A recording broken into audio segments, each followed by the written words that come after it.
7 o'clock, and I am calling to order this meeting of the Community Housing Board. Yay! So happy to be. Oh. So our first action item is to approve the minutes from December 15th. So I'll just give everybody a minute to kind of look through them. I don't have any notes because I did look through them I was earlier. gonna say that this is the same as what was. Yeah, it was the same that was in email. Yeah. Oh, good. Anybody feel like making a motion? I make a motion. Oh, does anybody? I second. I second too. All right, let's approve it. Fantastic. Do I fill this? Yeah. Hey, how's it going? Yeah, yes, please. Come on up, have a seat. Hi. We're gonna get to, Rose. yeah. I'll just, David, Bill, Maria, Liz, Fran, Peter, Mark. It's gonna be amazing. It says be appointed. Coco, you put that on there? Pardon? You put on that I was, We have to make, were you appointed or do we have to make a motion or what? I think I was appointed. You're appointed, Okay. you Okay. have to put it on the agenda. Okay. Oh, well, so Okay, well, cool. I'm the chairperson. Guess what, guys? So the next one we have is the town liaison updates. Amber, do you have any updates for us? I don't at the moment. Okay, Yeah, Awesome. I can think of that. that comes to It's mind. coming from the town board side. Awesome. Oh, did you want to talk about the housing plan thing on the 30th? We can come back to that. Do you want to come back to that business or? Yeah, I mean, we've gotten the update from the consultants, Uh-huh. so they've tweaked whatever, so should be back up on the town website. Yeah, I think I saw it come through. I didn't see, I saw it on the website. I didn't know if it was there. And then, Yeah, so that can be reviewed, so then we can reopen that public hearing on the 31st. yeah, it's on the 31st. Yes, yeah, so then we keep moving that forward. And if anybody here feels like joining us and getting in a firefight, 31st. Wait, Town what's board gonna meeting. happen on the 31st? Oh, they're going to reopen the public hearing on the housing plan. Okay, Yeah, I don't mind being down with that. it's here. Yeah, okay. Yeah, That So- would be fun. 6 p.m. at 6 p.m. So it's not a work session, it's not a full, It's the, Yeah. public hearing always is at the Yeah. meetings, so, yes. And so the housing plan has been tweaked a little bit? Yeah, the Yeah. consultants took, all of our comments and I got you, collective comments. That'll be fun. For introduction of our new board members who are here tonight. So it's not like, you haven't been like officially appointed because But I you think that happens at the 31st, but that's why, but you're here and I wanted to like, just kind of like introduce all of us. So do you guys want to just like take a second and like introduce yourselves or like? Yeah. sure. Who are you? I am Mark Otis. I wasn't born here, but I was raised here. I'm an ecologist. I come at this from a natural resources perspective. Great. And yeah, that's Well, we're my status. super excited to have you. Yeah. You want to go with us too? Yeah, maybe we will. I'm Yeah. McCracken. I'm in the real estate business here on Shelter Island. Been on the board for, I guess, since it started almost, so. Yeah. How long is that? I don't know. 20 years. Well, it kind of started, then fell off and back up again, so, yeah. I'm Brian Doherty Johnson. I'm a graphic designer and animator. I've been on this board for a year and a half, 2 years. And that's it. I like that. I'm Liz Hanley. I am an accountant. And I went to elementary school here. I'm third generation on Shelter Island, and I'm a rabble rouser. I was gonna say, wait a second. She's more of a rabble rouser than I am. I'm Maria, and I'm actually a writer by trade, and also professional letter writer, and attender of meetings and commenter of things that are happening. And I've been on the board as long as Brand, so it's almost 2 years. And I've had my house on the island for about 25 years. And I'm the same vintage as these guys. Yeah, we're all the same vintage. Yeah. I am Bill Mastro. I am definitely a newbie. I got my house on the island 6 years ago. Peter was the listing agent when we did buy the house. I am a retired attorney executive. I was general counsel, senior vice president, and corporate secretary to Emblem Health. And I came to wanting to do this because of Liz. I said that at the board, and I definitely meant it. I was very impressed with her, and then I was also very angry at what took place during the referendum, especially a few of the anonymous things that went out, and I kind of went a little crazy one night here about that, yelling dog whistle to the racist comment that was on there. And finally, which is important to me, I think I should say it from the beginning, one of the reasons I wanted to serve is because in the referendum, it was passed by such a small amount, but I know there were a huge amount of people that are for community housing that voted against the funding for various reasons. And one of them, though, was because they wanted their questions answered that they didn't think were answered enough in the plan. And I think there are some good faith people and there are some bad faith people. And I think it would be helpful to try to bring the good faith people around. I 100% agree. I'm David Doyle. I'm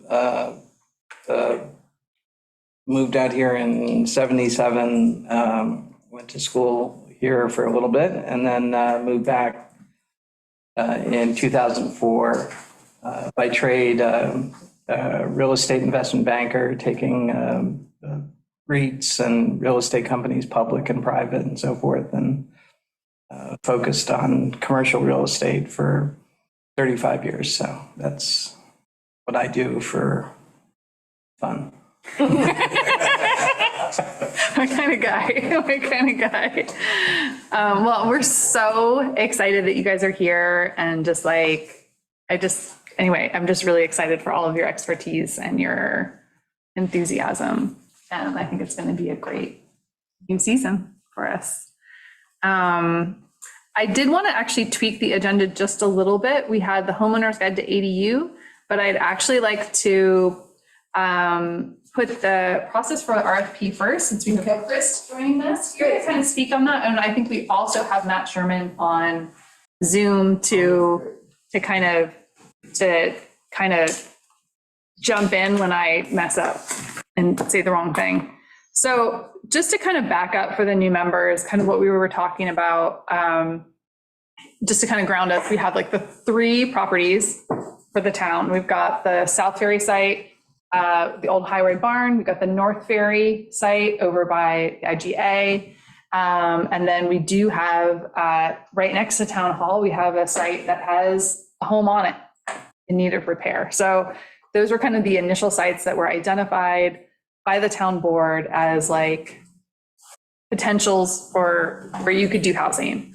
And so, you know, we did pass the referendum, so we do have the source of funding, but even kind of beyond that, what the board has really asked, and Amber, just tell me if I got this wrong, is really a roadmap for how do we get from having those lots to getting housing.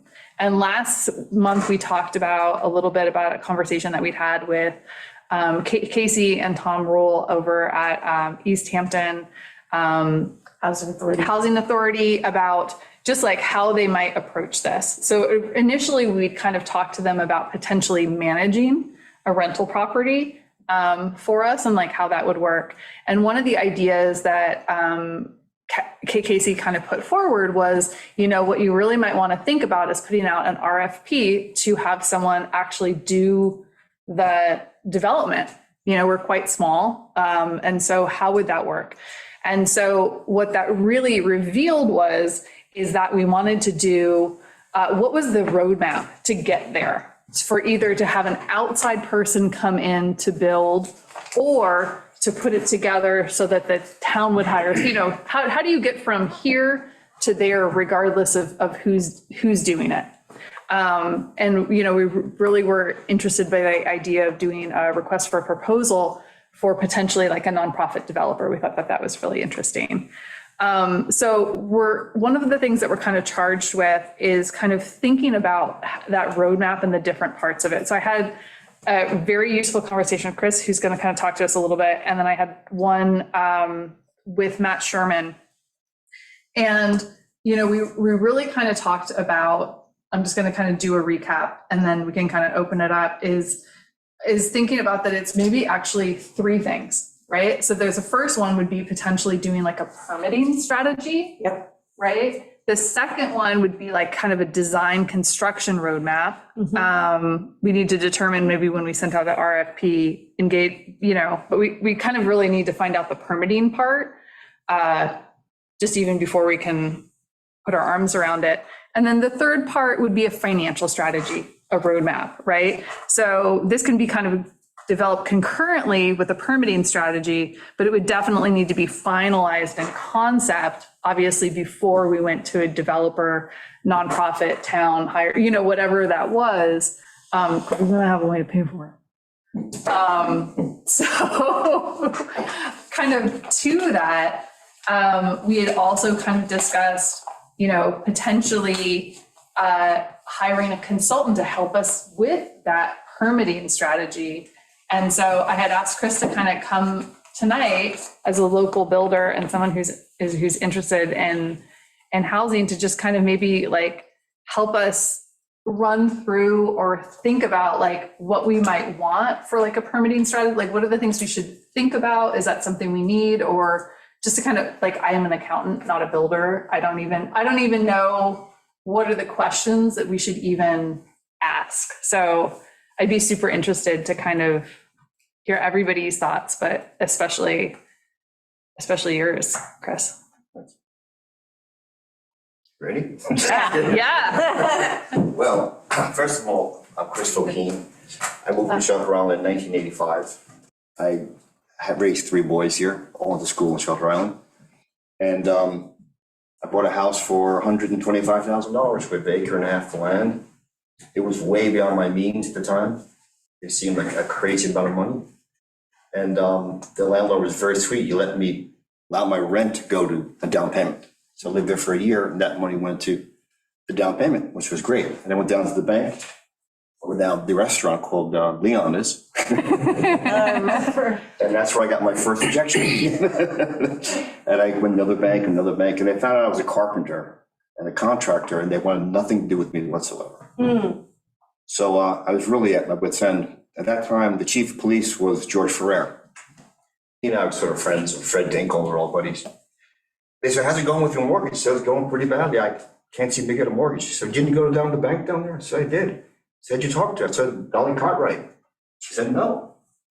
Let me get on the phone for you. He got on the phone, called up and said, hey, my friend wants a mortgage. He'll be down in a few minutes. Can you give it to him? She said, fine. So that's what I got a mortgage. If it hadn't been for chief of police calling the bank, it would have been a different story for me. So it's, we're living in a very complicated world now. That was like Mayberry, RFD in those days. This is very complicated. We're in an economic anomaly where, looking at these houses, I can't believe it. The numbers are astounding. There's a cute little cottage in Sag Harbor for sale on an eighth of an acre for $4 million right now, if you want. It's not even on the water. So how could anybody, regardless of their political slant or where they're from or their language they speak, how could they even imagine to own a property in Shelter Island? So this is really the only way it's going to happen for people of a certain type. How about someone who's just starting out? I have two sons. One's 26, one's 24. That's still my older son, as some of you guys here know. He's 42 years old. He couldn't buy a house on Shelter Island. Even the wages that I was paying him and the fact that I tried to help him, he moved to Maine. And he bought a house for, $185,000 on 3 acres. So he left. So now my son and my grandchildren are 5.5, 6 hours away. Right, and we have, that very distant relationship. So it's sort of sad that happens, right? So it breaks up families, doesn't it? Yeah. A lot of ways too. And so it'd be great if we could, make this happen. And you guys seem like you're on the right path. And, I'm trying to figure out how I can fit into all of this. If I should join the board or not, I'm still on the fence about that. Or I should just help you guys with some of the information you're gonna need. You're just talking about permits and plans, that's what I do. I'm a builder, but I'm also a designer. I'm also an expediter. I engineer projects, so I'm sort of involved in every bit of it. I'm not a developer. I only build custom homes for customers. I don't build on spec, for example. I never built a spec house in my life. And so I can help you a lot. There's right away, first thing, you need a survey. That's the first thing. Matt Sherman will tell you that. Yeah. You need a survey of these lots or a lot that you're going to use. The very first thing that you have to do. And then we develop that survey into a site plan, which would then develop the house, where it goes, the setbacks. And of course, someone like Matt Sherman or Tom O'Dwyer or somebody would help us design the septic system. And then you go through the Suffolk County Department of Health. You can't apply for a building permit in Shelter Island for a new home until you've already gone to the county and got your approval. So that's the key to the door, is the survey and the county approval. Of course, you need a set of plans for that. So who's designing the houses, right? You could buy them. You could buy plans very inexpensively. I'm talking like $1,500. You could buy a set of plans. But it's going to be a house that's you might want to modify a little bit, but it's pretty nice. There's several houses in Shelter Island built like that. Can I ask you a question? But I'm just gonna ask it. I think that this is for me, where I get confused, because it does feel like a little a lot of folks have said okay, you need to do this before you have a developer or designer, but then you have to have a plan to get the Department of Health thing, which is maybe before you're bringing anybody in. So does that mean you have to design it before you get, you know what I mean? I'm Sure. what is the order of operation? First step, you have to have clear title to the property. Okay. So we're talking about these different places. It has to be agreement that this is it, this is real. It's the town's not just talking about it. They're Yeah. actually saying, yes, here's the lot. Let's say just take one lot at a time. Right? Yeah. Here's the lot, you can have that. Okay. As you and I talk about on the phone, the biggest problem with Shelter Island and this affordable housing concept is the land. Yeah. The house is really secondary to them. Yeah. I had a joke 25 years ago that someday on Shelter Island, the land will be more valuable than the house. We're really close to that now. Yeah. It's not a joke. Yeah. It's really true. People are buying land for $500,000, and imagine you put a $200,000 module on it. That's still $700,000. Right? Now, that wouldn't be unheard of. When I was looking at property in Shelter Island originally, it was, 35, 45,000 an acre. Right? On the water was 150, 200, I remember when the first house went for $1 million. I know the guy bought it, and we all thought he was an absolute fool. Who would spend $1 million to buy a house on Shelter Island? That's ridiculous. Right? But, Yeah. here we are. So the thing is, But if we were to hire, we moved from Cleveland, we left Shelter Island. We hear you're a great builder, and we drive around with you, presumably, and a real estate agent, and we're looking at lots, right? And so presumably between an agent and a builder, there's the general idea of what can and can't be done based on experience. right, well, any legally subdivided lot can be built on. The town would have to condemn it and buy it if they stop you from doing it. They can't stop you from building on a lot that's people have been paying taxes for years and has been divided legally. That's perfectly, so it could be a small lot, could be half an acre, for example. I built on as small as that before. But So yes, that's something what I do, actually. I deal with Peter and different brokers all the time. And they say, I have a customer wants to look at some land, can you give them some advice and get into it? So if they're gonna buy it, people say, is this lot buildable? Well, all lots are buildable. There's no such thing as non-buildable lot, and I've come across with you. It's just that. Not there was one. Silver Beach. It might be a few. Tennis court lane. That's the one. Yeah, there are certainly some unbuildable lots, even though they are very, very few and far between. And I just want to interject here real quick. Sure. And for anybody who doesn't know me, Matt Sherman, my family's been on the island for generations. I grew up, Mark and I went to high school, elementary school and high school together. My wife and myself and the kids moved off the island 2011, so just over 10 years ago. But we were there for about 10 years prior to that. And my father, Hoot Sherman, was one of the first. He was one of the driving factors of the first community housing program over there on Bowditch Road. He was also on the board with Mary Faith and Mike Bebon prior to this current iteration of the board. And I've been helping him try and navigate the biggest obstacle to community housing, which isn't, even though Chris is exactly right, the value of property is a major problem, but the town already owns these lots and they own them free and clear. Yeah. So that kind of takes that off of the table right now. Right. The biggest obstacle bar none, is how much development you can reasonably put on a piece of property and make it worth your while. And that all comes down to the health department. So you get a 1 acre piece of property on Shelter Island without public water, you got a single family house and a 2-bedroom accessory apartment, provided it's in the right area. And that's great. And that can provide a community housing for 2 families.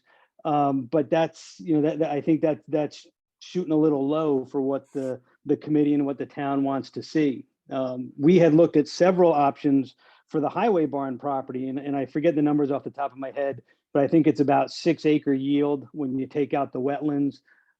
So for a 6 acre yield, from a health department perspective, you could get 4 or 5 dwelling units on that piece of property as of right. So then the question is, okay, we can do, let's say four units as of right. What could we get if we go for a variance? How much of a variance will the health department give us? Can we get 1 more unit? Can we get 4 more units? And that's where this thing is really going to start getting dicey. Because obviously you don't want to overtax a piece of property, but at the same time, you don't want to leave any dwelling units off the table. So negotiating with the health department is going to be a big step here. We had started the process with the property over on Manwaring next to the Binder's Cottages. That we had just a very initial maximum yield discussion with the health department just to see what their initial reaction would be, and it was exactly as we had expected. No public water. You can't get extra density on the site, apply for a variance, and we'll see how it goes, is basically the feedback that we got from them.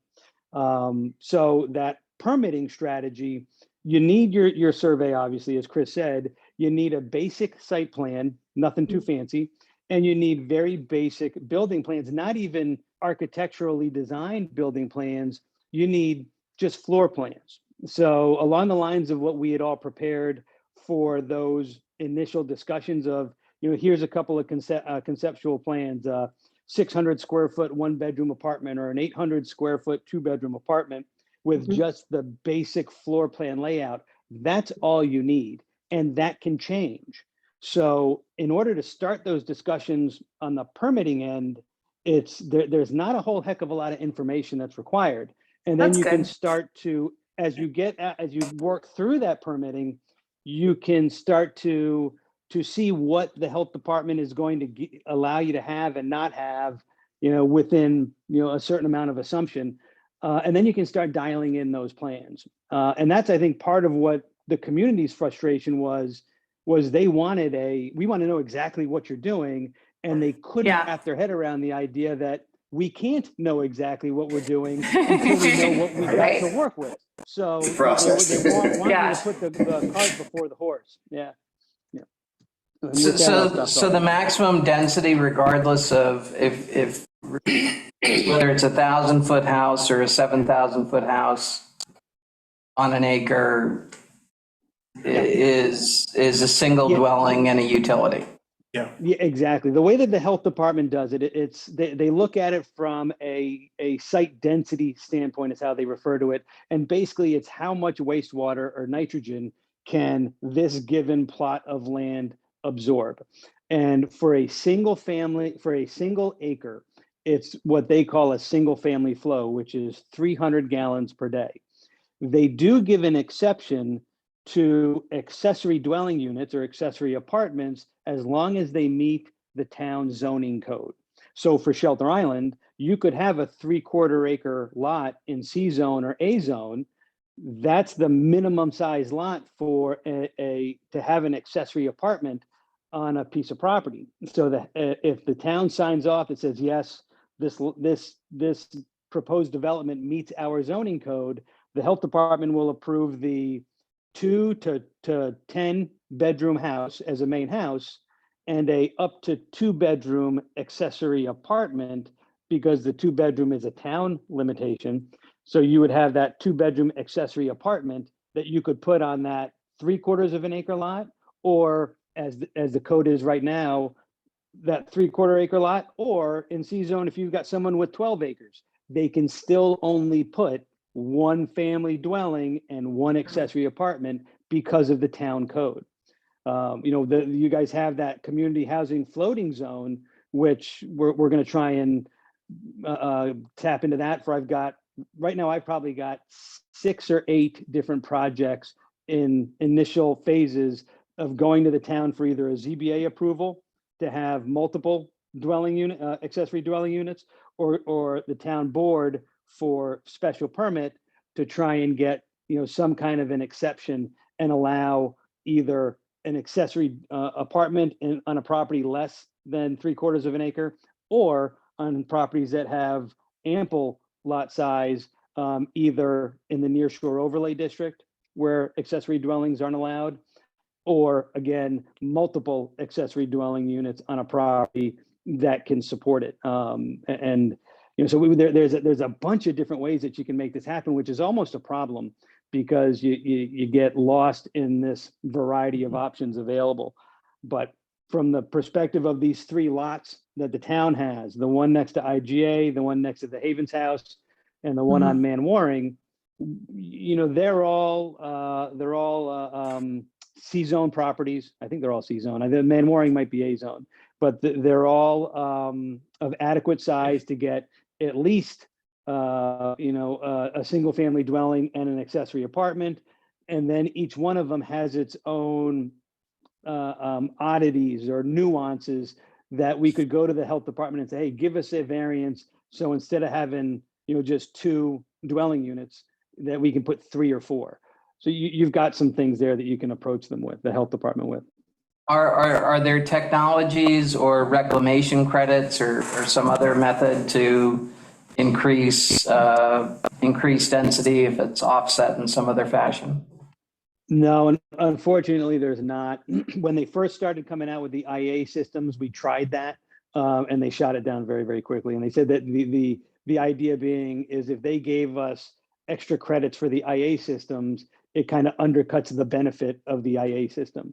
If you've got public water, then rather than 300 gallons per day on an acre, the county allows you to have 600 gallons per day per acre. So that a public water serving any of these sites would double the possible yield on them. I think But, Chris is going to say something. Yeah. Yeah, but Matt, so interesting thing that happened when your dad was the supervisor was that this is something that's still, I know it's out there. It's like the Bowditch Road, there are actually 6 houses on 5 acres, but the other acre is across the street, right?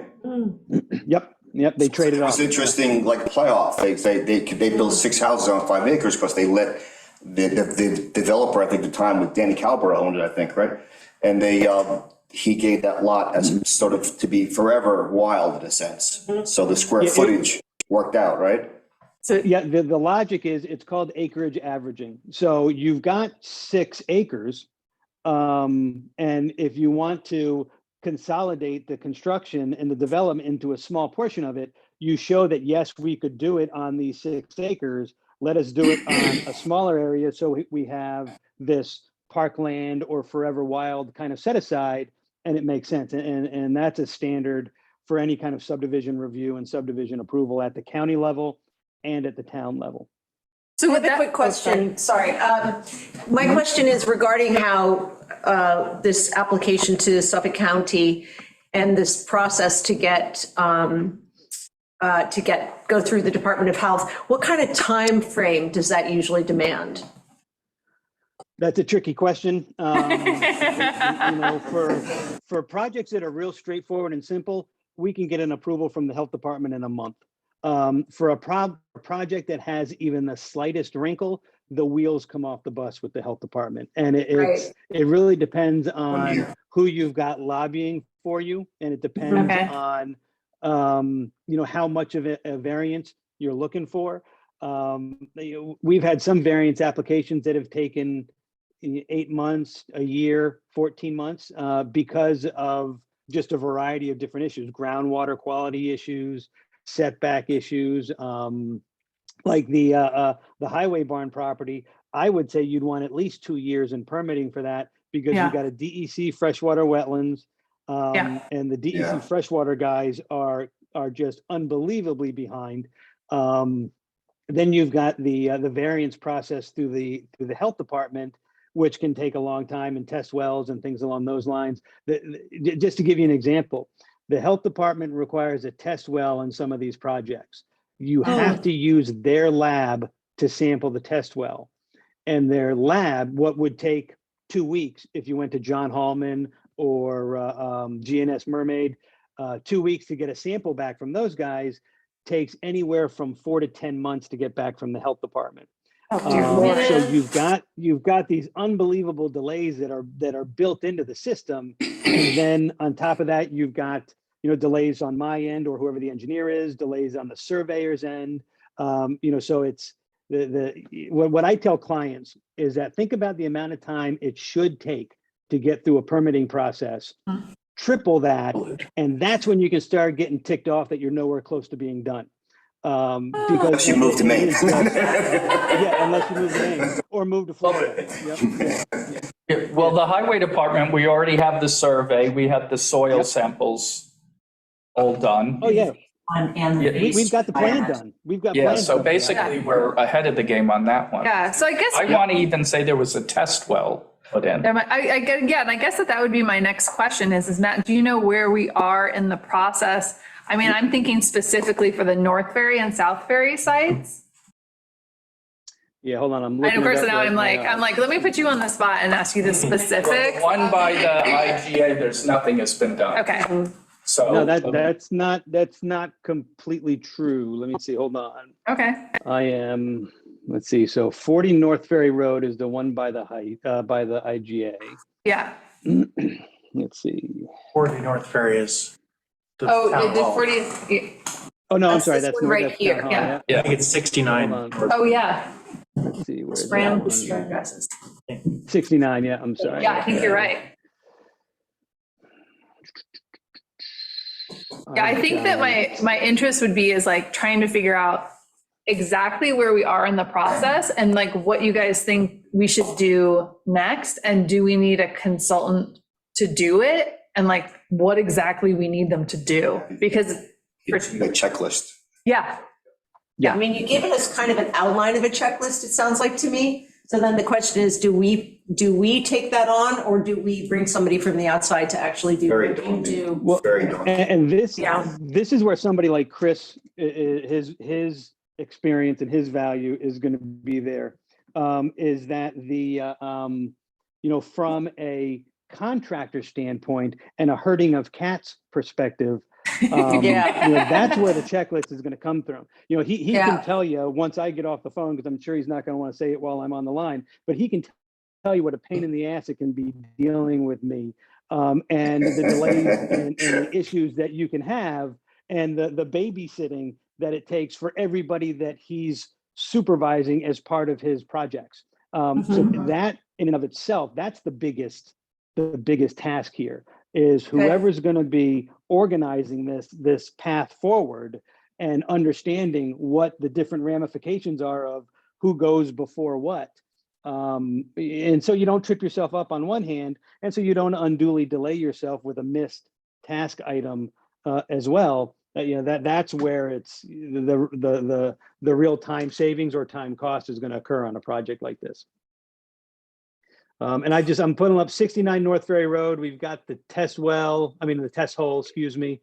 We've got a couple of estimated site plans. We don't have a test well, but we've got the wells that we did for Marcello to the south and Todoro to the north. So we can use those as justification to the health department to not require a test well on this property.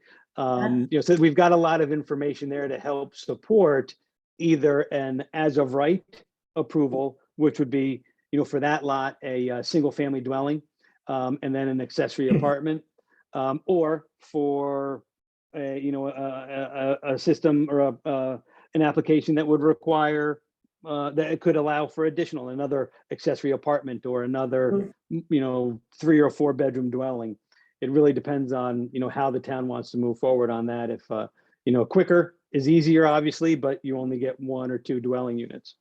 I have a quick question regarding that. What would be the difference between what if you just had 4 small homes, as opposed to, when we say single family home plus ADU, what if we had 4 small homes that were of different designs, but each one was either 2 or 1 bedroom? What constitutes single family and what constitutes ADU? All right, that's a good question. As far as the health department doesn't really get into the ADU discussion at all. What they say is an accessory apartment that meets the town definition is whatever it is. So if the town says you can have a 4-bedroom, 2,500 square foot principal dwelling, and you can have a 4-bedroom, 2,500 square foot accessory apartment, as far as the health department's concerned, that's okay. You just have to design the septic accordingly. Now, where it gets tricky is for the scenario you're talking about, where you've got 4 separate units, whether they're separated physically or all connected, doesn't really matter. If you've got 4 separate dwelling units, the town's going to treat it, or excuse me, the health department is going to treat it on a sanitary flow per unit based on the square footage. And what they're also going to do is look at it as a multiple residence, multiple unit property. So your site yield, that density number of 300 gallons per day, gets decreased by 25%.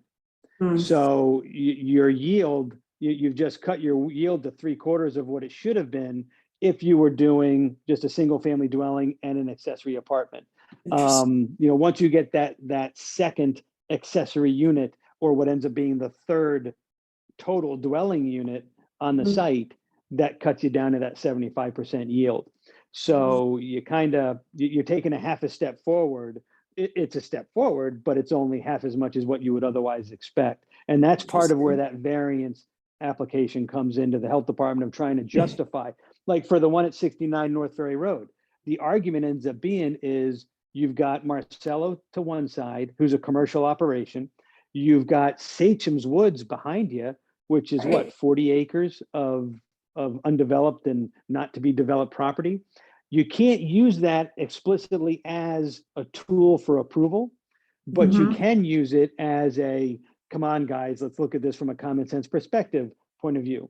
To give you, kind of a skewed analogy, I had done a variance application for somebody who was backed up on the school field between the school and Duval. And we were going for a much higher density than the health department would typically allow. But we use the argument that, hey, this is a school field behind them. Nothing's ever going to be there other than kids playing softball. And the health department went for that. It was 20 years ago, so the attitude's a little bit different than it is now. But the logic has been used in the past and used successfully. It's a tough argument, but it may be the only argument. So I have one small question, which is about public water. And this was something that came up for someone who was on the board before, of like how many, like obviously we're not like WestNet, we don't like have public water, but what is like, I know that there was kind of a situation where like how many units technically constitute public water?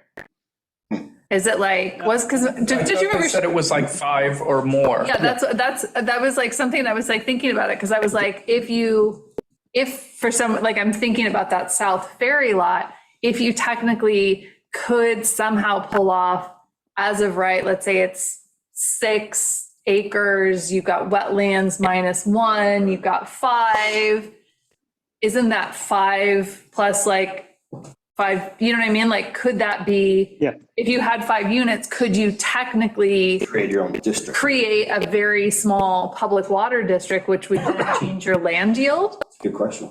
Is that You- like a real you- thing? You absolutely could. The issue with the Okay. public water thing, and I think it's a great idea. The issue ends up being, are you getting the minimum distances you need from the public supply well to nearby sanitary and on-site sanitary systems? Do you have what they call the sanitary radius around that well? Also, putting in a public water supply is no small task.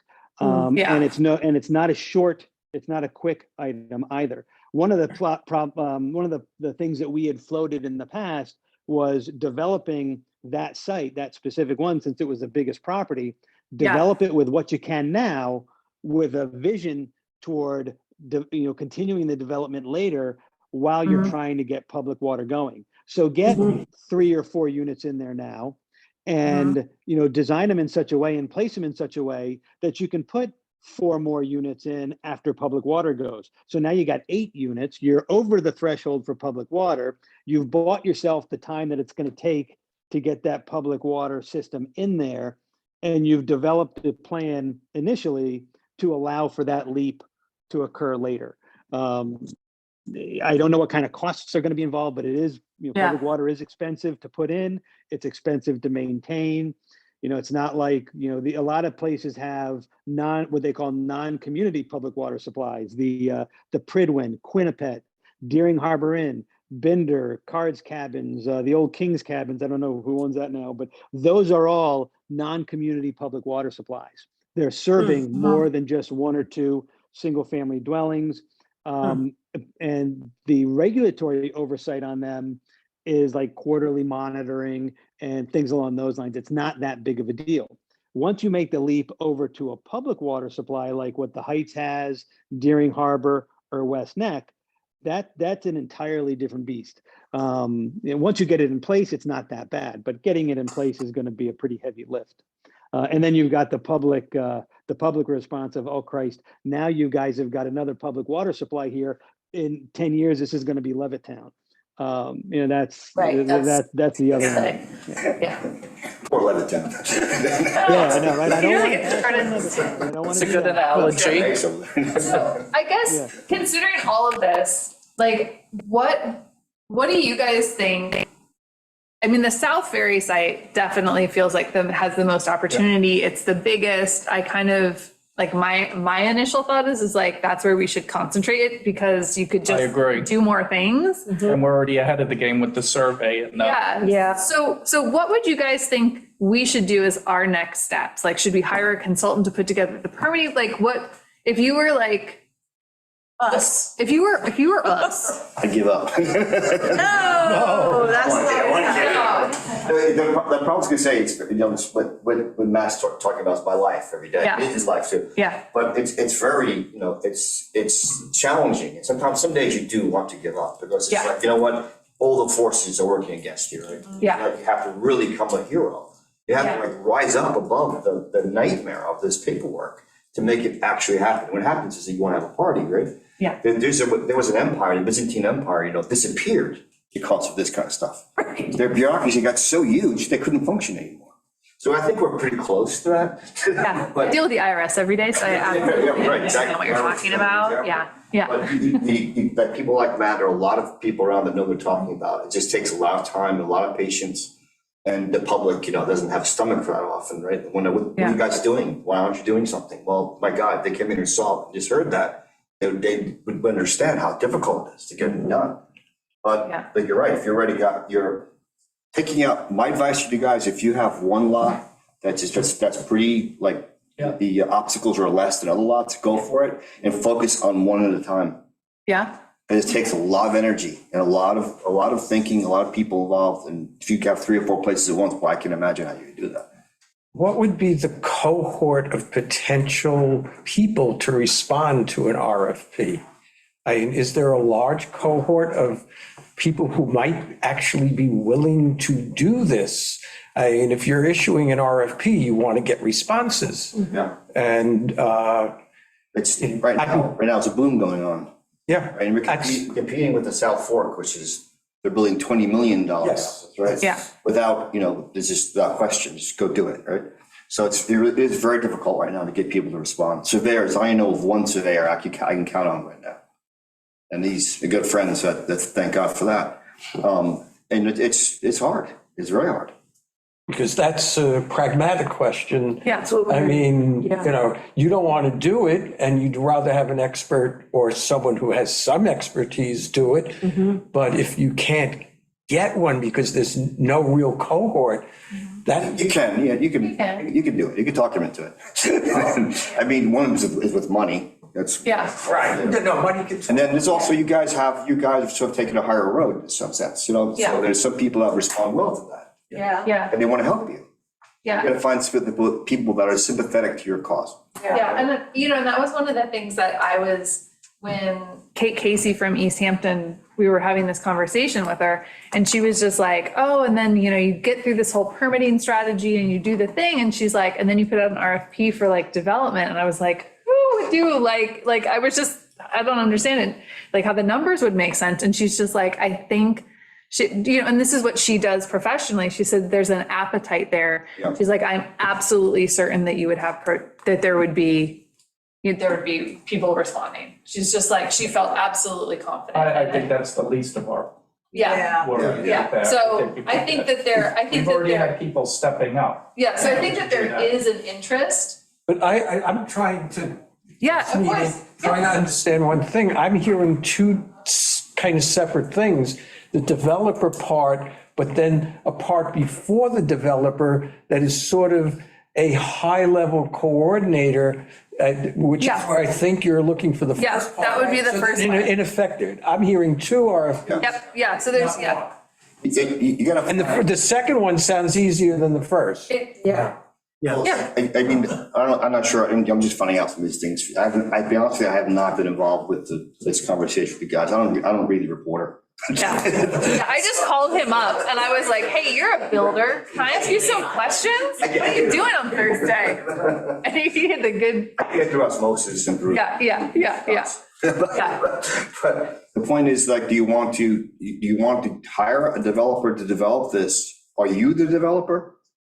Are you I guys mean, the I think that that's, no, I don't think that we would be. I mean, I think that that's, so, I mean, the thoughts we were thinking was just to maybe bring in either a nonprofit developer or a developer who could do this within the town's parameters. Right. Was kind of the thought, So yeah. you're the facilitator between the town, really, Yeah, and this money that's now been allocated, right? yeah, So you have to sort of guide that process yeah, exactly, into someone's hands who technically has the ability to get it done.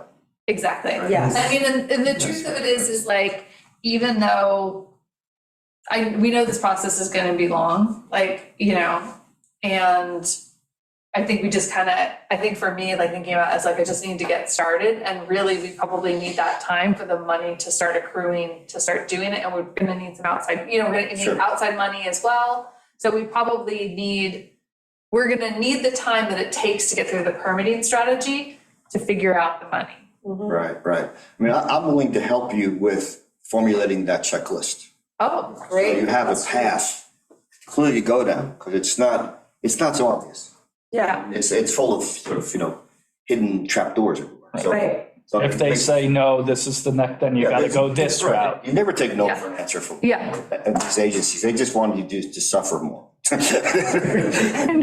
Eventually overwhelm their ability to make you suffer. Amber, that thing I texted you, is there any way you can put that up on the screen? Yeah. Okay. Chris, that's super generous. And if you're still down before you think better of it, I would love to take you up on it, but we could, yeah. I'm always curious, I wanted to ask Matt before. Yeah. How did the Daring Harbor Inn get built? I have wondered that myself. Like, I've- Well, that was beautiful? built in the 60s. Right. But is it polluting the groundwater? No. Are the neighbors unhappy? No. Does it look nice? Yeah. Yeah. And they rent out, they used to rent some of those out, they still. They still do, yeah. Right. You can rent them on the weekends. Why can't we have a multiple dwelling house, housing that looks like that? Yeah. That'd be great. Yeah. Because now we've got a one-size-fits-all code Right. that just doesn't necessarily work on some of these outlier ideas. I always saw the same thing about Bridge Street. Try to Yeah, right. build Bridge Yeah. Street today, and yes, that's an insanely sensitive, environmentally sensitive area, but at the same time, there has to be a balance between development and conservation. So Yeah. that's a debate for another day, I think. Yeah, right. I did want to bring up, this is maybe semantics, but maybe not. When we talk about developer, I always get kind of freaked out because when I think of what development is, I start, they're always ugly is in my mind. I just think a big ugly thing. So I am wondering, however, and I'm thinking about Bowditch Road, and I'm thinking about that street that we saw when we did the first tour of housing in East Hampton, which was all individual houses. They had different builders, and they basically put out plans, and the individuals who were having the homes built, part of the affordable housing process, basically said, I like that version, I like this version, so each person got to choose what kind of house they were going to have built. It wasn't just one individual, it was a series of different And these builders. days, it's so easy to do that. The internet's Yeah. full of this. I mean, you can Yeah. spend whole months picking. Well, and Yeah. just as a reminder, we are talking about rental. Right. So okay. they would probably they would be like whoever is going to be administering it I would see. be choosing it, not the I see. renters. But definitely something to keep it. But I think to your point, thinking about the developer, like when I think about that, I just think about it. It's like I think about that as, and maybe I'm using the wrong words, but like I'm thinking about it as like the builder who's dealing with the permits, you know what I mean? Like who's just kind of like to dealing me, with. I think, so that's why it's a little bit of Yeah. a semantic thing, because in my mind, that could also be a builder. Well, maybe a better term is conductor, like an orchestra. Oh, Yeah, there you that's go. good. There you go. That's Yeah. good. Yeah. You're not playing an instrument, it's Yeah. running the whole show. Right, Yeah. So Yeah. the That's piece kind of.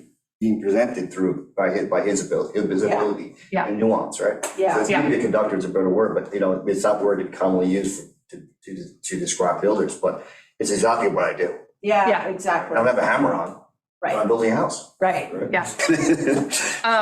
That's a good point that you made, though. I didn't realize that's what the goal was for them to be rentals. Is that the only goal or is that the current goal? That is, For this specific property, we can maximize, and I think right now there's more of a need of rentals than there are for sales. yeah. And I think that's what our housing plan is directing us towards, but I think that could change, depending on the facts on the ground. And, That's more the- property becoming available. Quite honestly, that wouldn't be a place where you'd want to sell. You'd get maximize the Right. income and everything else. Okay. Yeah, but that's kind of our, The Manwaring Road now, that would have been a perfect Yeah. spot for Yeah. 2 sales there. I gotta say just that almost all of the opposition I've heard to community housing relates to the notion of community housing leaving the community, the affordable, stratosphere. Right. And so the idea of building, selling, and then they're no longer affordable, like up by the, Yeah. the Bowditch. last Yeah. Bowditch Road. That puts a bad taste in a lot of people's mouths. Yeah. And I will say mine included.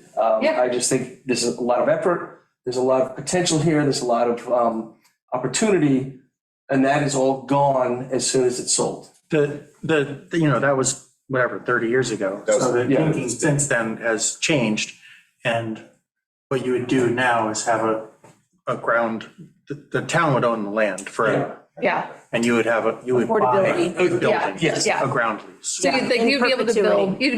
build some equity, but like it would, yes, Yes, right. that's how, And Brandon, that was actually tossed around a lot, because I was involved in that conversation. It was really, I mean, there was a lot of debate then too. Yeah. Yeah. Some of us said, let them create some equity, but limit it to certain, like 15% above what they paid for. There was some sort of program, but, it's funny, it was so intense. Yeah. Yeah. Eventually, people just walked away from it, and what happened. And it's a shame, because like you said, it got sold now. Yeah. It's out of the affordable housing But world. I think as soon as you start putting restrictions on what you can and can't do with it as a mortgager, right? So somebody lending you the money to buy the house subject to Right. a land lease that has all kinds of restrictions on it might mean that, Ginnie Mae and Fannie Mae are no longer conforming mortgages for it. So I think you have to do it Yeah. Yeah. with a notion to, this person's probably getting a mortgage and if somehow they default, the special servicer needs to take it over and they may not want to take over something that's restricted for community housing. So we'd have to think through that.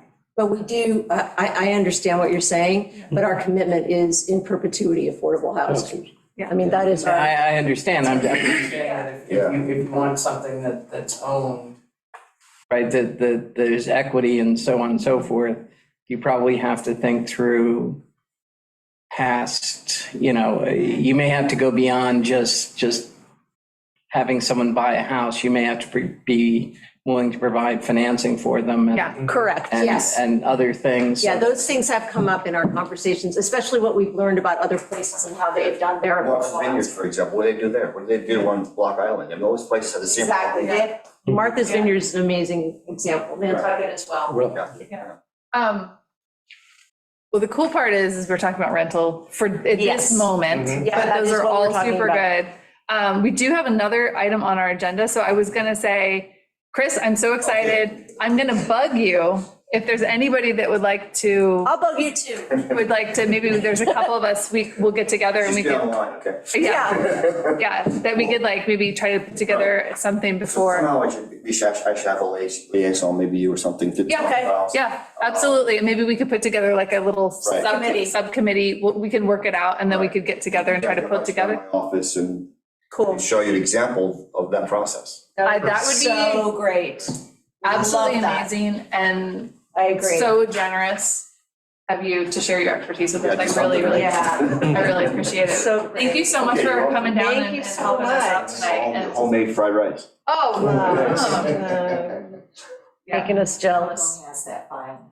Oh, it just, Peter wanted. yeah, I sent Amber something that I just happened to come across because I look at floor plans all the time. Yeah. Like every day. Yeah. And I thought this was a perfect floor plan for Oh, neat. for the apartments. There are 2 bedrooms, 2 baths. Uh-huh. The only thing is, And that's 2 It- units next to yeah, each other? they're mirror image of one. It'd be very inexpensive to build because of the roof line. The Right? only thing is it'd have to be tweaked because as you can see, it looks like it's on a slab. Question I had, and maybe Amber knows this, like, I know every time we ask for a permit for a house and a guest house, they say, well, you can't have 2 kitchens. We're gonna be looking at the whole code Right. section. That's- Yeah, we have to. Yes, You know, yes. kibosh on it. No. Yeah, I mean, this is somehow you put a staircase in going downstairs, you get rid of the washer, dryer, water heater that blocks off the kitchen and put that in the basement. Or change the code. Yeah. But it's just something I came across. I was like, oh, this is the perfect floor plan. To turn accessory sleeping quarters into accessory apartments, which are needed, that has to be changed. Okay, guys, thanks. Thank you so much. Thank you so much for joining us tonight. Thank Really you, Matt. appreciate it Thank you, so much. guys. Yeah, my pleasure. Glad I can help. Yes. Upward. Yeah. Bye. See you, Matt. Thank you, nice meeting you. Thanks, Matt. So what you just showed is basically what he was saying when he You was. can get them right off the Yeah. internet, cheap, Yeah, and that's like what a he's Donald saying, like a Gardner site plan, and then he architect. said all they're looking for is like a floor plan. Correct, They're yeah. not looking for exactly what it's gonna look like and. They don't so care what that's- the outside looks like, just Right, what they just wanna know. the size how many and. The bedrooms. size and the count of the bedrooms. Great. Yeah. Cool. Good to know, really Awesome. helpful. Well, let's think about it and then maybe a couple of us can go maybe meet with him and I'd love pull to. together that checklist Yeah. if anybody feels a way about it. That was pretty. Is there a notion of how many units can theoretically fall within this mandate? Because I'm thinking that if you could tell someone we have an eye towards 20, right, does that attract a different type of developer? Does that attract a different manager?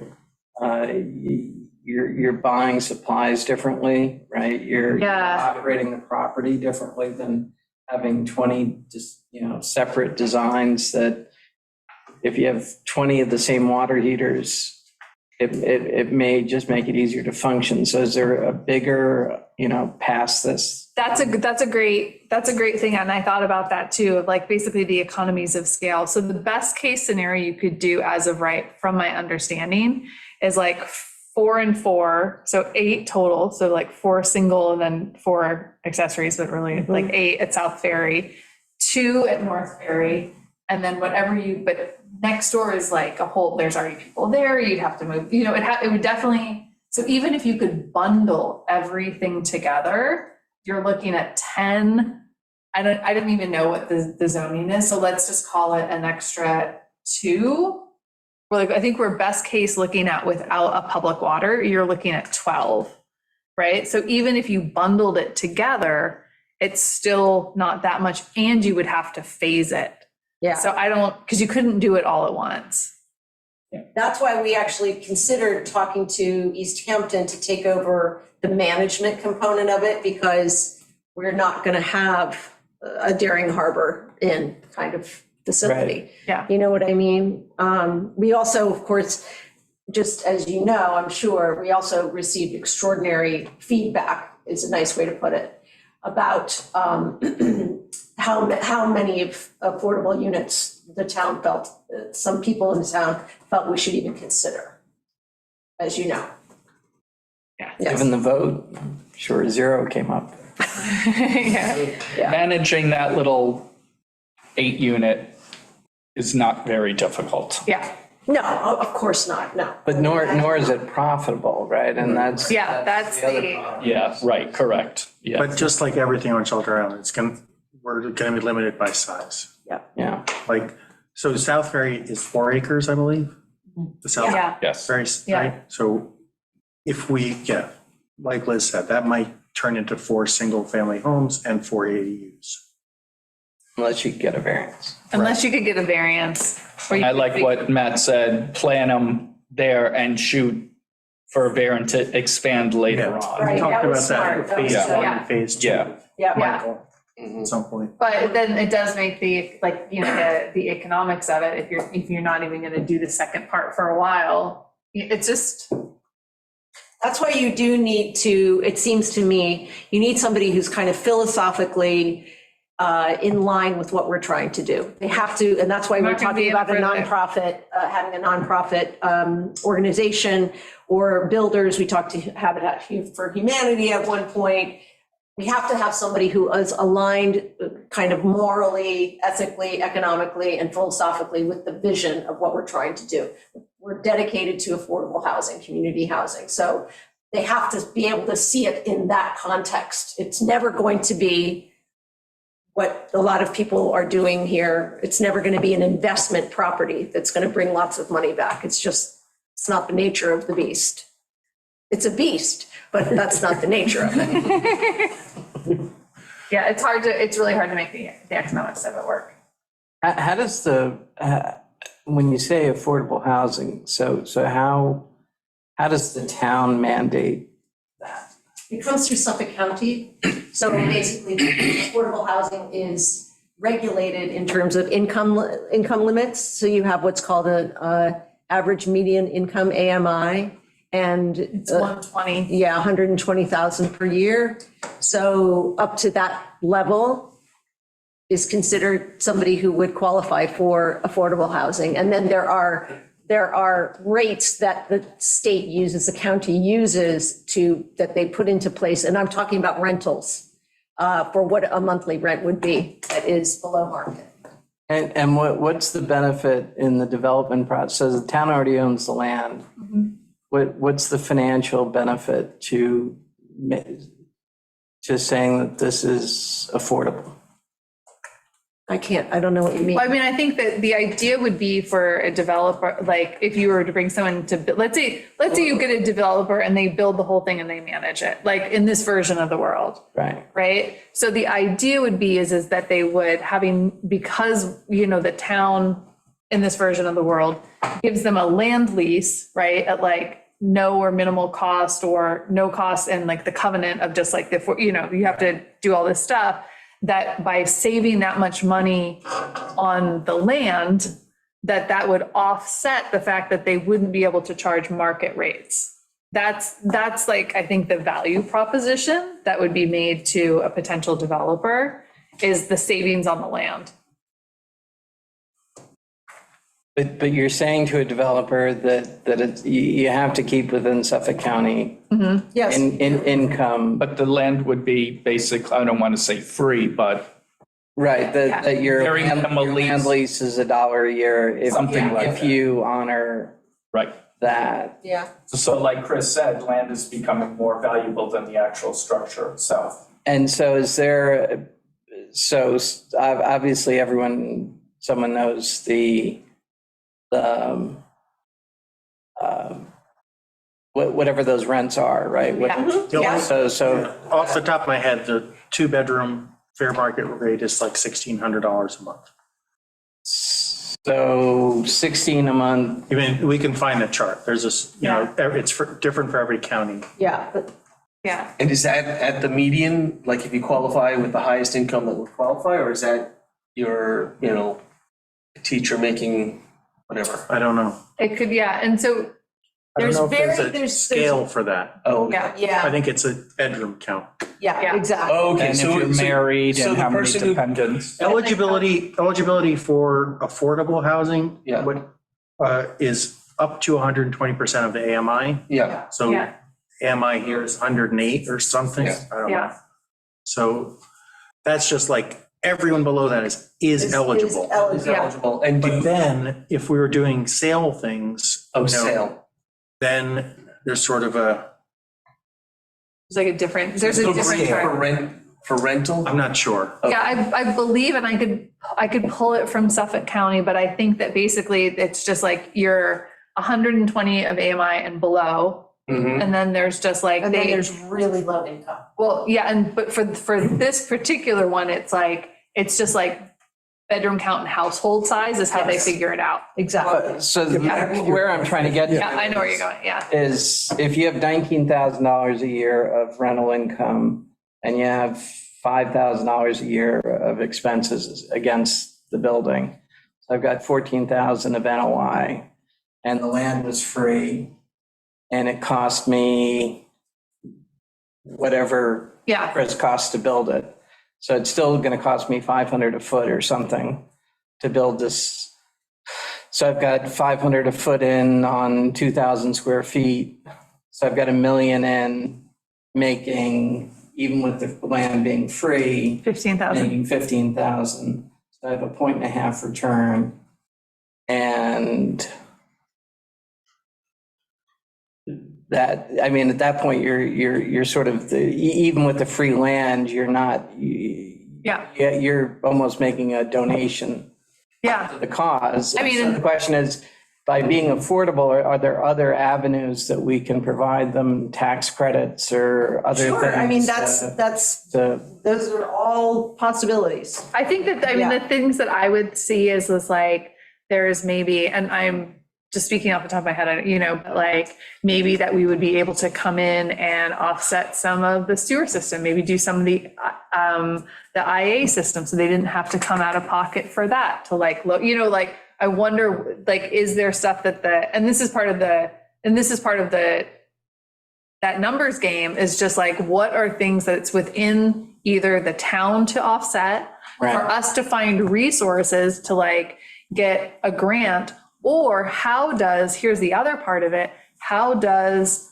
the community housing fund and that 0.5% is, how do we put that in? Like, and again, you're probably Where better. might that fall? Like, is the town able to come in as like putting in money to help offset that? Is it just You know what I mean? Like, because we will have some cash. So does that cash go to offset the developer's costs just to make it possible? Are they like a co-partner? Is it, you know what I mean? Like there is going to be some cash there to make, to put towards it, but what's the best way?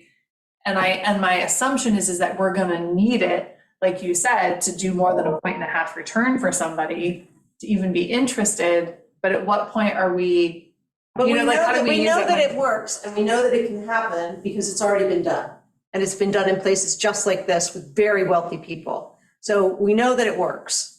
I don't know exactly what the specifics are, but it's done. I will say this, affordable housing is very expensive.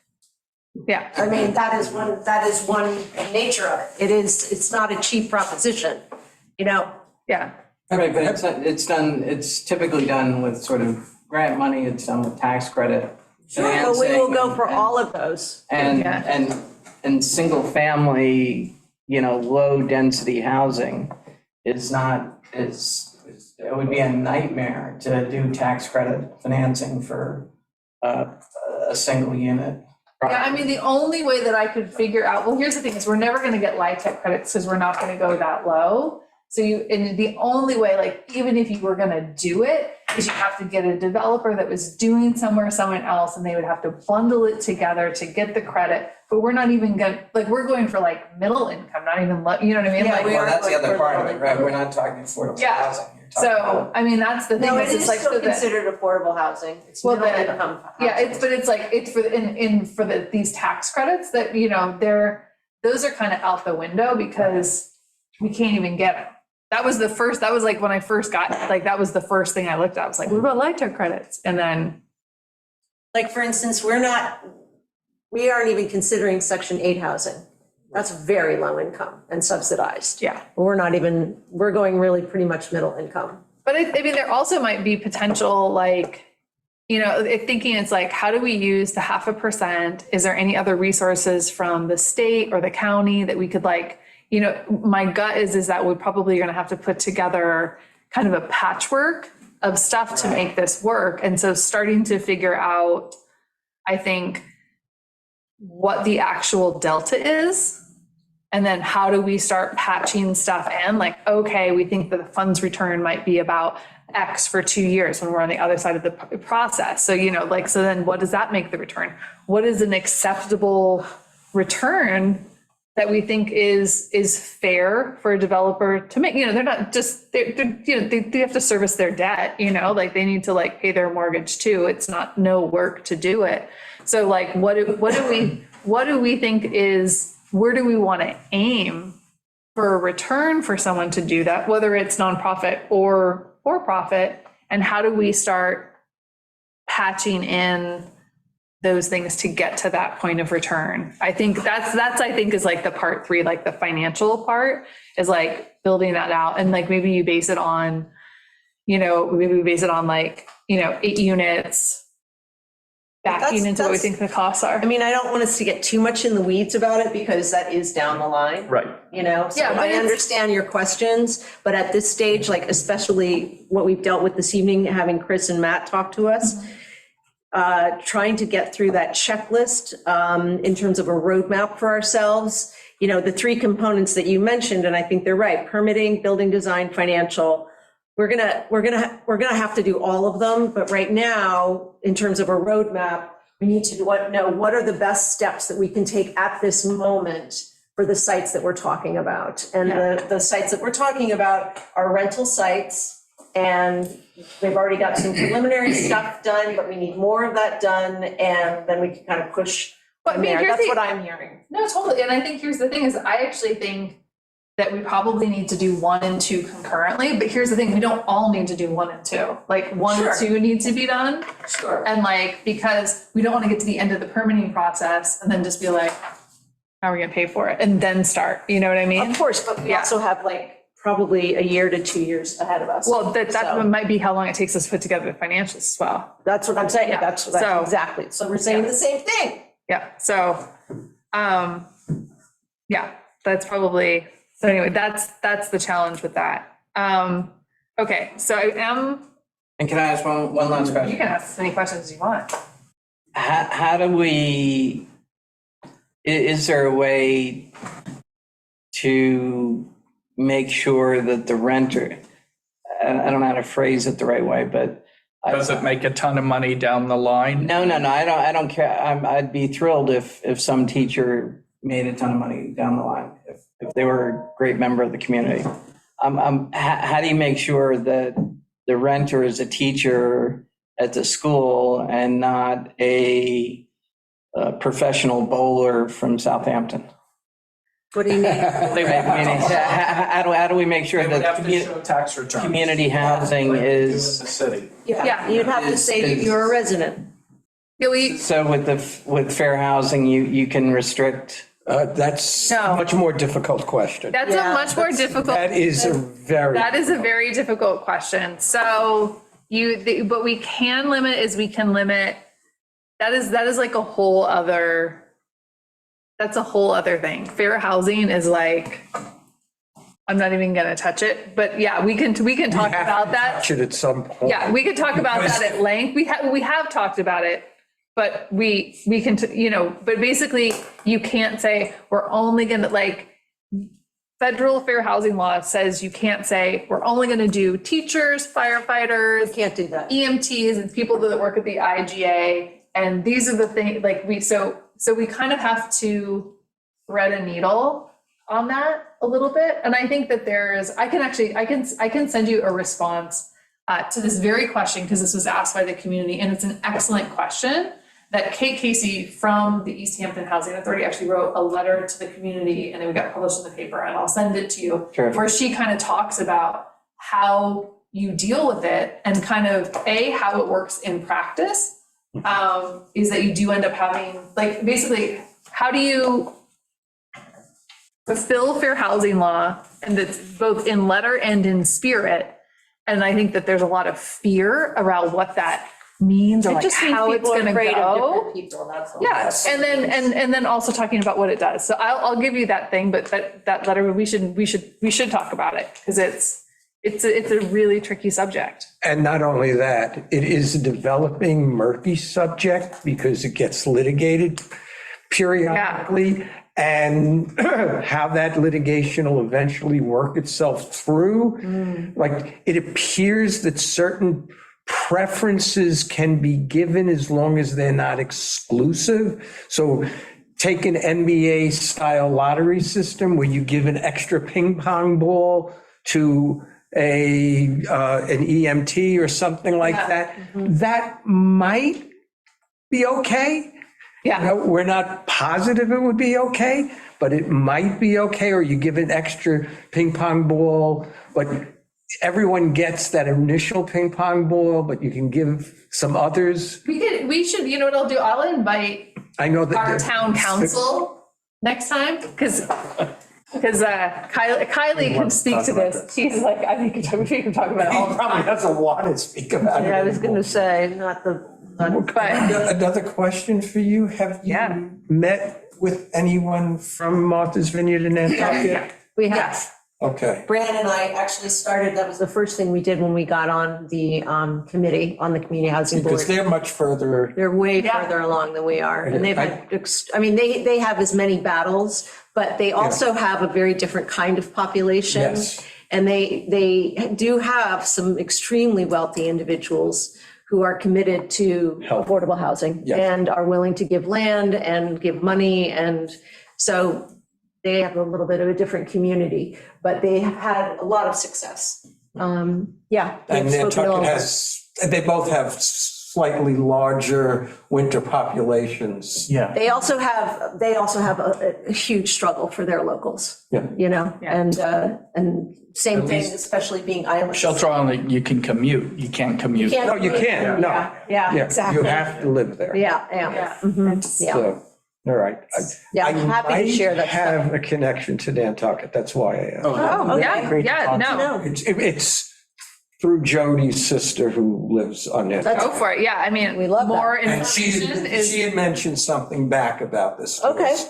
So Yeah. whether or not it's real, I don't know. That's why I Okay. wanted to ask the Yeah. question before I started Yeah, I think we talked a lot to like Martha's We Vineyard. did a You lot of talking for to Martha's Vineyard and Block Island. They were really which are- helpful. Yeah, super helpful. Block Island's tinier than we are, so they are very unique. They're Uh, probably here. I like the Well, pretty there. I also mindful of the time, and I was thinking if we're cool, I was gonna move on to the next thing. But my two little action items are, I'm gonna send you that KKC letter. I was gonna send it to everybody. Good. Again, just because I think it's useful. It's a useful way to start thinking about it. Okay. And then I will organize via email with Chris. Yeah. Maybe a subset of us can go do that. Great. Right? I'm definitely down with that. Great. Can I ask a question on that? That has nothing to do with this, with affordable housing. It's not a good idea to use personal emails for. You're not allowed to. Right. Yeah. Right. So we don't have a town email. Oh, you will get one. Yeah, so until we do, it's, Okay, well, here's the Yeah, thing, it's- you're also you're not technically a board member, but I can. We can write I'm down just, information. Yeah, I- yeah. because I know I would be having. When do when did they get sworn in? Bill already was appointed. No, I wasn't. No. I got, Coco sent me that it would be January something or other. The 31st. But And there's a the sash, workaround there's is a very big ceremony. simple. Anything, Yeah. I'm sorry? the workaround is very simple. If there's anything you want to be sent to them, please send it to me and I can use their personal email. There you go. In the Okay. meantime. Yeah. But that makes my personal email discoverable. You're not on the committee formally yet. Yeah, It we still would- can make my, okay, I'll call you. right. I'll call you. I'd rather get a hard copy of that Okay, until we somebody have write that. it down. Because trust me, I have seen litigation on this that is horrible. Bill, that is why you are here. Yes. Well, hold on. I am not an active attorney. No, I know. I'm I not know. an active attorney. I have to make But sure you know that's stuff. But qualified. you know stuff. I once was in a Okay. former life. Okay. Great. Well, we will. Sorry about that. No, okay. this is my whole life. It's like the IRS and lawyers. So I'm totally fine. So we've got those two things, and then we have the homeowner's guide to ADUs. We're just as like a recap, we were putting, well, I'm not. Chris Fran and I. Maureen, You can call me Chris. jet lag's catching up, you guys. Oh, my God. You can call me Chris. We're putting together a guide for folks that would like to create ADUs. Just kind of giving what's possible, kind of talking about the community housing license. We had somebody come forward of just kind of getting information if somebody is minded to do this, how do we get resources? Yeah. And so you guys were working on it, but Yes. do you want to talk about where you got to? Or I know you had some questions. Well, I mean, we have our little handout that we made. And some of them, I love the thing that the AARP did, the ABCs of ADUs. Can you Yes. copy that? That was so good. The first thing we had to do, of course, is go through what the town code is and try and make it readable and understandable to people as a big picture, not all of the little tiny details that sound very legalese. So basically, we broke down our ideas this way. Accessory dwelling units, what are they? So we have an explanation of what an ADU is. How do I build one? And we have a bunch of points about, which actually are exactly similar to building anything else on this town, because it starts with the building permit. And then our last part of our brochure would be, how do I get one? Meaning, how would I rent an ADU? And that's something we weren't able to answer because we actually are not clear on how somebody, if they're in the rental registry, is that how they would find one? Do they go to a real estate agent? So we weren't able to answer that in our brochure. Yeah. Well, idea. I mean, I think it almost seems like there's two. So there's like one that we wanted to try to get out to homeowners about building That's it. what those first two are, yeah. Yeah. And then, so if people wanted to rent one, it would only be ADUs that were created through the community housing license. Got it, That would okay. be from the registry. Got So it, this is kind okay. of like a this is kind of a work in progress and we have something. Oh, but so then if we're doing two separate kind of flyers, pamphlets, Yeah, that second one, how do I rent affordable housing on Shelter Island? It should just be general. Because Yeah, they, it's no, they not don't, specifically about It's not- ADUs then. yeah, exactly. Okay, so this, it's so, more like, how do I get on the community housing registry and what Yeah. can I expect? When can I expect them to give me a call? What century? yeah, exactly, will it happen in We're my working on lifetime? it. We're working on it. What's the incentive to do it through the affordable housing versus the just Legalizing, unlegalized. Yes, because that's one Illegal of the apartments. things, one of the things that's in our flyer also is, I have one, but it is not to code. So we're trying to come up with ways in which the town can assist people or facilitate them bringing their ADU to code, which will then put an ADU on the market. So that's a whole potential rental market that we could use for full-time rentals. The town code right now actually does specify that the dwelling, if it's leased, it has to be for year-round occupancy. So it would not necessarily be, it can't be an Airbnb, and it can't be I'm only gonna rent it. Seasonal. Yeah, seasonal. It is for full-time rentals. So that's significant. That would really help us a lot. if I build one, is there any restriction on me putting one up in my house tomorrow? Are there? But you can't in the near shore overlay. Which Yeah, you there's- are in. Yeah. And You're in the near shore and you're double A. Yeah, So so, your zoning is what would keep you from. You being have the able to do hardest that. zone. yeah, and so But the biggest piece of property, to me, it would seem beneficial for you to do something like that. But all right, so barring the fact that I didn't know any of that, if hypothetically, I didn't live in that, Yeah, and I just wanted to build a utility apartment, yeah. are there restrictions? Can I do that on Shelter Island? Yes. as of right, yeah, you can C-zone do, is the easiest to do it, yeah. yeah. Commercial, residential. Yeah. But remember, a lot of C-zones, properties are half acre to a half an acre. But if So it's I typical. wanted to put a little mini house in the back of my house, I could decide to You do could do that it, in yeah. Altoona, Your C-zone, I believe. wherever I am. I Yeah, could but you still- have property. Yes, You correct. have a big piece of property. Yeah, true. Yeah. And the idea is like, the initial thought was behind the community housing license was to just also kind of like make things that were, how did they explain it? Was to building code, but not, it was to give a variance to basically People in who bring have, people in or that couldn't otherwise, they were able to make like the Suffolk County code, but they could get maybe potentially variances from some of our building codes to have a legal ADU, but you could only rent it for community housing. And that's part of what we want to do the pamphlet about, is so people understand like, okay, where can I build? Where can I build?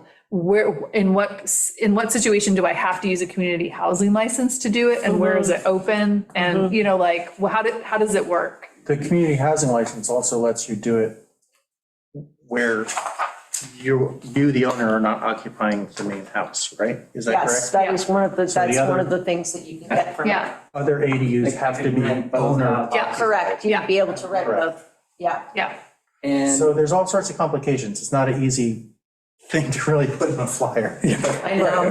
What about if I do this and I enter the community pool, and at some point as an owner, I want to pull it back?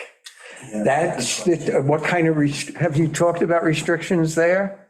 I think it's like you can do it for family, or you can do it, I think you can pull it back for family, or you can take it off the market, but you can't, if you got a community housing license to make it possible, then when you lose it, it becomes, you're not supposed to, you shouldn't, it out you anymore. shouldn't rent it. you can't just do it for 2 years and then. Yeah, no. That's my worry, Then right? it's not habitable. Then it's like, yeah. yeah. And is that forever? Should be. which should Which, be, as the way the code is written today, that is my understanding Yeah. from Mary. Mary Faith sat me down and like ran me through it. So like, that's what I walked away understood. So that like. I mean, that's also, aside from which, that's also a goal. No, I know, get the maybe- goal, yeah. I'm trying to. Yo, you know, Yes. yeah. No, that's exactly, The that's, presumption I'm is that thinking- that the person who would decide to do this within the community housing license would indeed be signing up to have a property that is affordable housing in perpetuity. Perpetuity. Yeah. Yeah. And then the next piece on that is, at some point, that house, that property gets sold. Correct. Big And license That's, to me, the biggest worry in terms of encouraging the owner. I'm mostly Yeah. trying to encourage having these Well, here's properties the done. thing. So let's When say an owner all of a sudden goes, oh, if I do this that dwelling is useless if they don't want to use it for community housing. well, yeah, I mean, and that's the thing. It's like. Some people don't want to. They want a nanny to live in Live there or Right. home health care. But it's Yeah. it's going to restrict, Yeah, it would. it's going to put some issues on future sales. That's, Well, here's the thing, they could That's to be either, recognized. well, the idea is like you could not have it at all. And no, this is I your- get that. Yeah, I so get that. that's like- I want it for the most, I'm trying to figure out how the Yeah, yeah. tenant is best how protected. to, and so that, so that an owner doesn't go, I want to do this, but I can't do it because I'm stuck for, forever. I'm trying to get my arms around that. Yeah, so basically the idea is that the community housing license is a way to make things possible that just wouldn't be possible Right. with the current code. So it's like a workaround, but only if you do community housing. I mean, the What's other thing- difference between the rents and community housing approved and a similar sort of Same thing. legally Market rate, you mean? market rate? So it's pretty significant when you say, I mean, I'd say a one bedroom here now is about $3,000. I mean, some people are paying that for a studio. It's like, So, it's significant since a studio in Manhattan costs $3,000. So the income restricted, I think as you said, Brand, it's about 1,600, I think, or 1,800 is the max for one bedroom. I don't know about max, but here's the thing, we don't have any community housing licenses at the moment. Yeah, there you go. So there's that's also that. part of this is trying to like done get, we're trying to for 10 years. raise But awareness and. the other thing that we did talk about, and this is a code thing to think about for the future, is we were thinking about ways to incentivize people to build ADUs, right? And that would to give them some kind of a tax break or an expedited permitting process, something that made it seem like, I really want to do this. How do we do it easily instead of? We actually have two people that stepped up to the plate that want to do it. Yeah. But the way they want to do it, the town code doesn't allow it. So we're trying to tweak that to allow them to do it.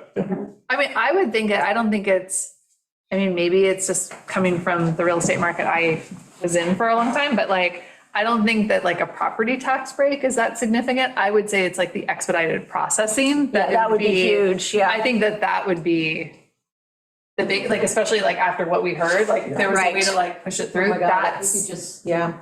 If I built a market level one and I'm charging $3,000 a month for something nice, can the town give a fireman a $1,500 a month voucher for being a firefighter that they can use to We pay? have nothing in place like that. I'm just saying legally, can that? We could technically use the community housing Housing money, fund yeah. to potentially maybe do something like that. So we could look in, but that's like, Remember, that money is there's not going to be significant money in there for 10 years. yeah. But you But, can potentially possible. borrow against future earnings. You would have to bond, but yes, which would have to go to the Potential. vote, which, I wouldn't want to do that now, given rates, but Yeah. if rates were back, yeah, no, it's a potential. And the other thing to think about is also, is that there's, the community housing fund is just holds the money from the tax, but if you could figure out, like, if we could do grants or something else, so you could put money in other ways other than the tax, if we could figure out how to do that. Okay, regarding our little Fundraisers. flyer brochure, now that we know that we're not including people who actually want an ADU to live in and just people who want to build one, would you recommend that, do people want to like weigh in on this, or can we Let's pursue just it? let's just keep going. I think we should just keep moving on it, Brandon and I, and Peter, if you could. Because as Too many people get into it, then there are too many, so I think agree. just the two of you. Okay. Yeah. Yeah, and then when you guys feel like you've got, like, when you get to a point and you want to like put it out and we want to like start, you know, we need to like send it to Let's end. Keely for Yeah. legal, you know, then we like do Yeah. that and then we like talk about it, we like Yeah. review at a meeting. Yeah, But perfect. get to where you feel good about it. Yeah. So there's a registry, and you're saying in 10 years, there hasn't been, We have a list of, It is. you have a list of people, but you don't have any, never had a. you haven't had someone who's said, yes, I'm, As far as I know, I don't think there's anyone in the community housing who has a current community housing license. Yeah. And that, Wasn't yeah, there a conversation like last year about that property on? Yeah, but they- Jasper? that's what- what we're that's just in talking the two about. That's the one, yeah. got it, But okay. Yeah. that's only, the way the law is written, it's only for taking a portion of a house that already exists and breaking it off and putting it in like a one-bedroom living room kitchen. It's not for a whole different accessory dwelling, which is why we need to change Yeah, that to yeah, that. got I it. think Stephen is working on that. Yeah, but it's, I mean, it's breathtaking, which is why it's like, but I also think You're kind of like, wait, what? well, I'm just wondering if there's, are there 4 or 5 sort of easy to understand reasons why, you know, that if you change X, Y, and Z, you know, you can facilitate something? Or is it much more complicated? Well, the reason why it was written that way is because then these two people stepped up to the plate and they're like, oh, well, that's a great idea, but it doesn't mesh with what the town has the law at. So now they have to change the law, which they have no problem doing. Yeah. yeah, I mean, and I think the thing thinking about is like, I just feel like if we could get it, yeah, if we could get it, this is the original flyer from Yeah, Mary that's Faith, what I like, just remember. keep it with me. If we could like kind of get it out there and kind of even find some of these use cases to see like, oh, well, Look why what doesn't they it did. work? Like, get out, like, figure it out so that we could make this thing, like, it's quite honestly, like, I don't know if people just don't totally understand how it works.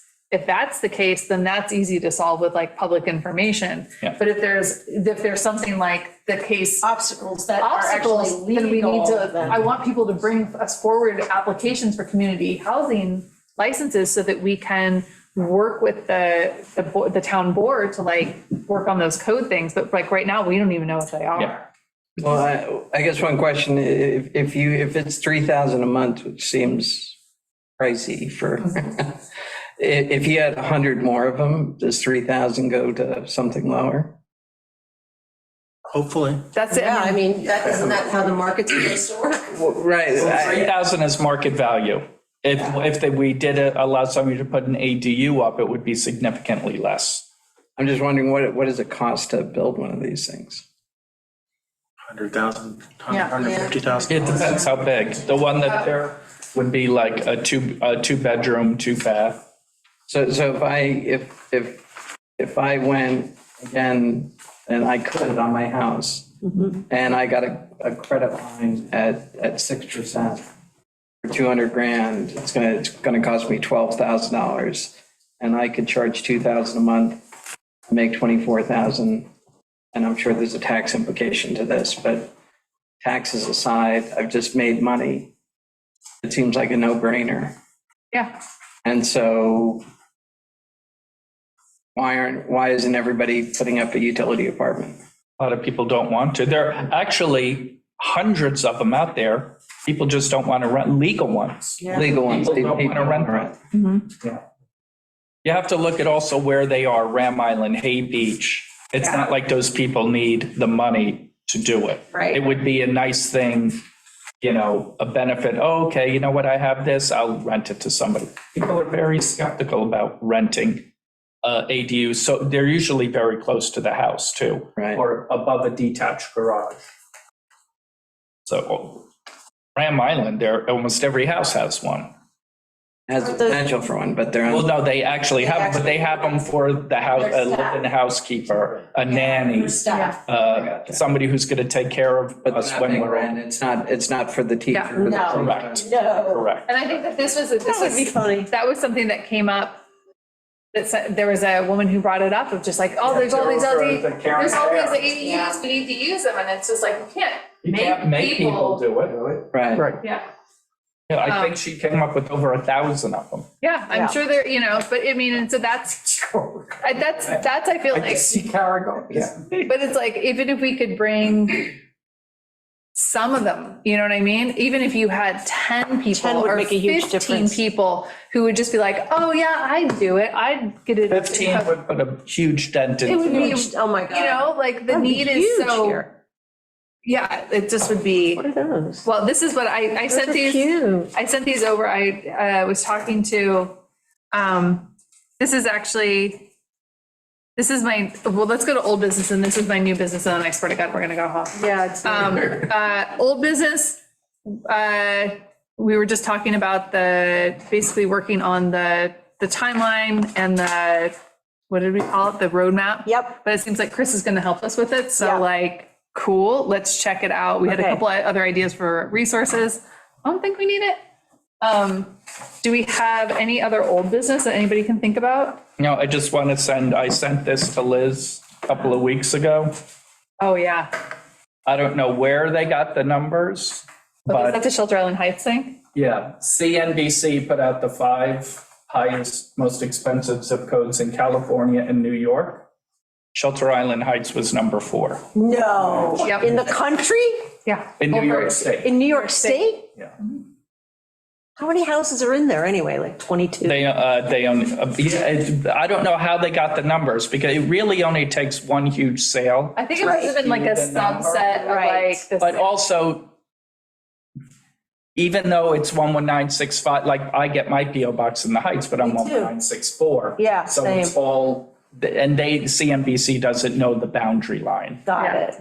you know. According to Zillow, Hay Beach is 11965. You know, they have it totally wrong. Yeah. But it was, and I'll tell you what it was, number 4, median home sale price in 2022 was $4,750,000. Jesus Christ. So there's our problem right there. Right, there is our You could problem. go the other way and just pay teachers more. A lot more. It'd be cheaper just to build ADUs with our taxes going up. I have one update from, I was like within 10 minutes. I went to the ethics committee because one of the things we had talked about was we wanted someone on this committee representing the community that would be served, right? That was like, Yes. somebody who didn't own their home. And so the question was, if we asked them to be on the committee, would that mean that they would then not be eligible for housing? And the ethics board said, you have to ask the town board. So there you go. I did go, so for you to consider. Our ethics code is written, it's not something that that's not the right format for asking. Yeah, so basically we'd have to get, it has to be like a test case. So we'd have to convince somebody to join, and then they would be the test case to figure out if they got, it's like, that's a tough, anyway, I did ask the Board of Ethics. Thank you. But, yeah. TBA. Yeah, TBA. And then Ridiculous. No, I did governance my whole career. And from a disclosure point of view, you could set that up it's relatively easy that it should not be a problem. I mean, that there are things that would be real conflicts of interest. yeah, They're not getting anything special no, as a result of serving on this board. No. So to the general public, what you would want to do is put out there that there is this person who is serving on the board who potentially could qualify. And that would be sufficient disclosure because they won't be getting anything. They will not be getting any benefit out of out of this. All the meetings But are if they public. got accepted and they got one of these houses, you never hear the end of it. I don't disagree with that, but there is ways to minimize that. And one of the ways is whatever happens, there's probably has to be done with some type of lottery that a auditing firm or an Right. accounting firm oversees and puts their, Yeah. you know what, on the line. Yeah, Yeah. I know. Yeah. That- But we I mean, already- that just strikes me off the top of my head as insane. As I We concur, agree. I absolutely concur, and maybe we can kind of talk about that at the next thing, the meeting, 'cause I would. And then the one last thing, and we don't have to talk about it too long, but I just wanted to show, I was talking in my advocacy work, I came across some cool modular designs for ADUs that so they're cute. prefabs. Coco, could you put the thing, anyway, I just thought, yeah. They're prefabs, and so basically, they build them off-site, and they could go, Carry them in.